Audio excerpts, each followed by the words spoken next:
بسم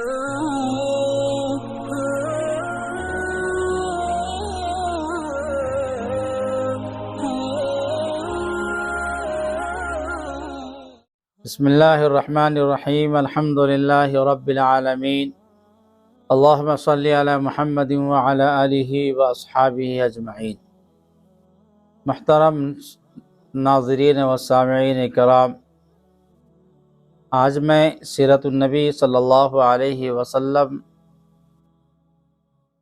کے حوالے سے سلسلہ سیرت النبی صلی اللہ علیہ وسلم کا چل رہا ہے، چوتھی قسط لے کر حاضر آیا ہوں۔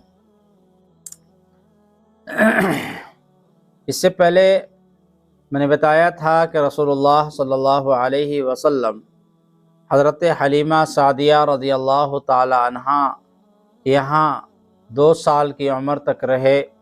اس کے بعد حضرت حلیمہ سعدیہ رضی اللہ تعالی عنہ نے نبی علیہ السلام کو ان کی والدہ محترمہ حضرت آمنہ رضی اللہ تعالی عنہ کے پاس پہنچایا، لیکن حضرت حلیمہ کی طبیعت یہی چاہ رہی تھی، چونکہ انہوں نے نبی علیہ السلام کے برکات کو، انوارات کو دیکھا تھا، تو وہ چاہ رہی تھی کہ کچھ دن اور میرے پاس یہ سعادت حاصل ہو جائے۔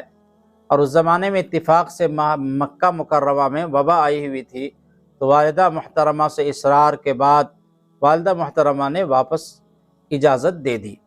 چنانچہ نبی علیہ السلام 4 سال کی عمر تک حضرت حلیمہ سعدیہ رضی اللہ تعالی عنہ کے یہاں تشریف فرما رہے۔ اسی درمیان میں ایک واقعہ پیش آیا کہ اپنے رضائی بھائیوں کے ساتھ رسول اللہ صلی اللہ علیہ وسلم بکریاں چرا رہے تھے۔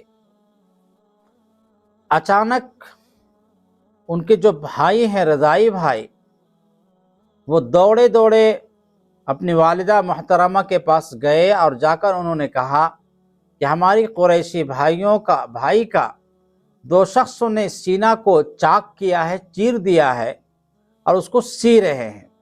یہ سن کر کے حضرت حلیمہ سعدیہ رضی اللہ تعالی عنہ اور ان کے شوہر کا بالکل خوف زدہ ہو گئی۔ وہ دوڑے دوڑے آئی، دیکھا کہ نبی علیہ السلام چہرے پر خوف کے آثار ہیں، وہ کھڑے ہیں۔ معلوم کیا تو انہوں نے بتایا کہ 2 شخص آئے تھے جنہوں نے مجھے لٹایا اور سونے کا تشت برف سے بھرا ہوا لے کر آئے۔ نبی علیہ السلام کا سینہ مبارک کو چیکا، چیرنے کے بعد وہ قلب مبارک کو نکالا اور نکال کر کے اس کو دھویا، اور دھونے کے بعد اس سے ایک جمع ہوا خون تھا، اس کو نکال دیا اور یہ کہا کہ یہ شیطان کا حصہ تھا، اس کو نکال دیا گیا۔ اس کے بعد اس کو اسی طرح سی دیا گیا رکھ کر کے جس طرح سے تھا۔ حضرت حلیمہ سعدیہ رضی اللہ تعالی عنہ نے فرمایا کہ ہمارے اس بیٹے کی شان بڑی بلند ہوگی، انشاءاللہ کچھ نہیں ہوگا۔ لیکن خوف زدہ ہو گئی تھی۔ اس واقعے کے بعد انہوں نے نبی علیہ السلام کو ان کی والدہ محترمہ کے پاس پہنچا دیا۔ 4 سال کے بعد رسول اللہ صلی اللہ علیہ وسلم اپنے والدہ محترمہ کے پاس رہنے لگے۔ جب عمر 6 سال کی ہوئی تو والدہ محترمہ کے دل میں خواہش پیدا ہوئی کہ اپنے شوہر مبارک کی قبر کی زیارت کریں اور پرانی یادوں کو تھوڑا سا کچھ کم کرنے کی کوشش کریں۔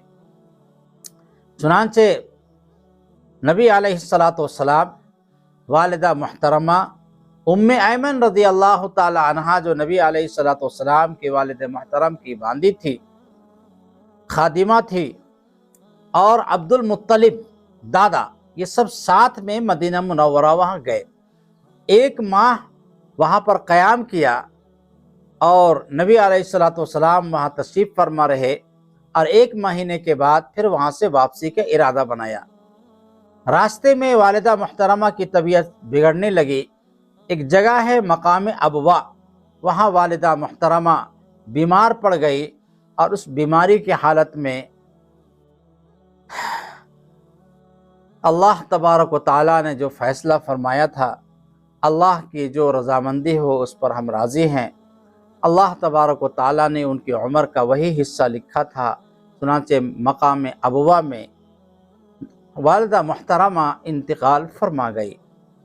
آپ اندازہ لگا سکتے ہیں کہ یتیم جن کے والد محترم پہلے انتقال کر گئے ہوں اور اجنبی جگہ میں والدہ محترمہ کا انتقال ہو جائے، نبی علیہ الصلوۃ والسلام کے دل میں کیا گزر رہا ہوگا۔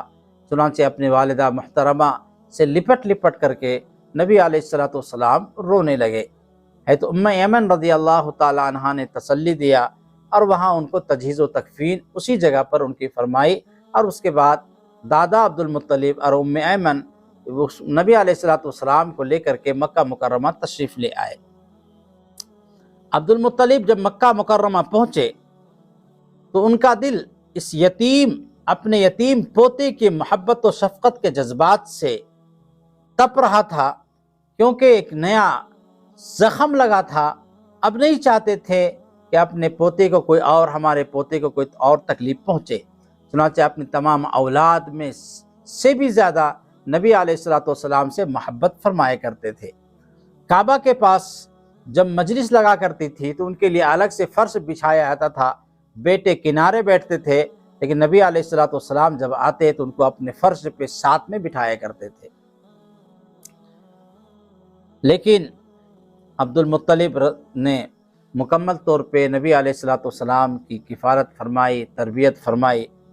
8 ماہ 8 سال 2 مہینے 10 دن کی جب نبی علیہ الصلوۃ والسلام کی عمر مبارک ہوئی تو عبد المطلب دادا کا بھی انتقال ہو گیا۔ عبد المطلب نے اپنے بیٹے ابو طالب کو، جو حضرت عبداللہ کے حقیقی بھائی تھے، نبی علیہ الصلوۃ والسلام کے حقیقی چچا تھے، ان کو وصیت فرمائی کہ اپنے بھتیجے کا مکمل طور پہ خیال رکھنا۔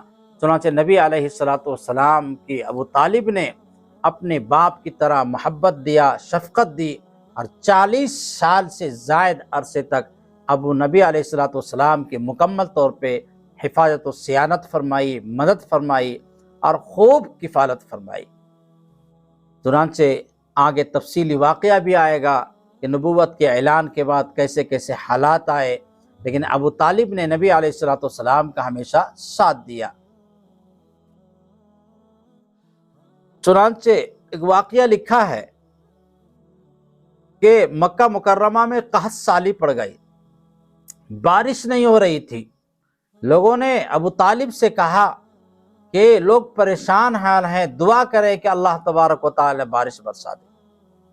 چنانچہ ابو طالب نبی علیہ الصلوۃ والسلام کو لے کر کے کعبہ کے پاس پہنچے، اور دیوار میں ان کی نبی علیہ الصلوۃ والسلام کو وہاں بٹھایا، اور نبی علیہ الصلوۃ والسلام کی پیٹھ کو کعبے کی دیوار سے لگایا، اور آسمان کی طرف دیکھا، ان کی طفیل میں ان کے وسیلے سے دعا فرمائی۔ چنانچہ جہاں آسمان میں ایک بھی بادل نہیں تھا، چاروں طرف سے بادل کے ٹکڑے آنے لگے اور موسلادھار بارش ہونے لگی۔ ابو طالب نے اس واقعے کی منظر کشی کرتے ہوئے ایک شعر کہا تھا، وَأَبْيَضُ يُسْقَى الْغَمَامُ بِوَجْهِهِ ثِمَالُ الْيَتَامَى عِصْمَةٌ لِلْأَرَامِلِ۔ وہ خوبصورت ہے، ان کے چہرے سے بارش کا فیضان طلب کیا جاتا ہے، یتیموں کے ماوا بیواؤں کے محافظ ہے۔ نبی علیہ الصلوۃ والسلام ابو طالب کی کفالت میں مکمل طور پہ رہے، اور اس کے بعد 40 سال کی جب عمر ہوئی تو نبوت کا اللہ تبارک و تعالیٰ نے نبوت عطا فرمائی۔ یہ تفصیلی واقعہ پھر انشاءاللہ دوسرے موقع پر بتایا جائے گا، لیکن یہاں ایک بات ذہن میں رہنی چاہیے کہ شق صدر جو سینہ کا چاک کرنے کا معاملہ ہے، احادیث مبارکہ کے اعتبار سے 4 مرتبہ پیش آیا۔ پہلا ہے شق صدر رضاعت کے دودھ پہ 4 سال کی عمر میں، اور دوسرا ہے 10 سال کی عمر میں، اور تیسرا ہے بعثت کے وقت میں جب نبوت اللہ تبارک و تعالیٰ نے عطا فرمائی 40 سال کی عمر میں، اور چوتھا واقعہ پیش آیا معراج کے وقت میں۔ تمام کی تمام واقعات نبی علیہ الصلوۃ والسلام سے صحیح احادیث مبارکہ میں منقول ہے۔ مسلم شریف میں بھی معراج میں شق صدر کا جو واقعہ ہے اس کو تفصیل سے بیان کیا گیا ہے۔ کچھ لوگوں نے 5 مرتبہ لکھا ہے، لیکن 5ویں کی سند مضبوط نہیں ہے۔ 4 مرتبہ شق صدر کا ہونا، اللہ تبارک و تعالیٰ نے 4 سال کی عمر میں جو شق صدر فرمایا، اس سے بچپن میں اللہ نے جو شیطان کا حصہ رکھا ہے اس حصے کو نکال دیا تاکہ شیطان کسی طرح سے نظر انداز نہ ہو سکے۔ اور 10 سال کی عمر میں شق صدر اس لیے ہوا تاکہ مادہ لہو و لعب کو نکال دیا جائے، اور بعثت کے وقت میں اللہ تبارک و تعالیٰ نے شق صدر فرمایا تاکہ نبوت کے بوجھ کو برداشت کرنے کا کیا تحمل ہو سکے، اور معراج کے وقت میں تاکہ تجلیات ربانی اور اللہ تبارک و تعالیٰ کی زیارت کا جو شرف حاصل ہو رہا ہے تو آخرت کی تجلیات کو اللہ کے نبی علیہ الصلوۃ والسلام مکمل طور پہ اس کا تحمل کر سکیں، اس کے لیے 4 مرتبہ ہر ایک اپنی الگ الگ مصلحتوں کے اعتبار سے شق صدر کا واقعہ پیش آیا۔ اور شق صدر یہ حقیقی معنی میں ہے، یہاں مراد شرع صدر نہیں ہے بلکہ سینے کو چاک کرنا، فرشتوں نے چاک کیا۔ اور اس زمانے میں سمجھنا بہت آسان ہے، پہلے زمانے کے اعتبار سے لوگ سمجھ نہیں سکتے تھے، اس زمانے میں آپریشن کا کرنا، ایسا آپریشن آتا ہے کہ کچھ پتہ بھی نہیں چلتا ہے۔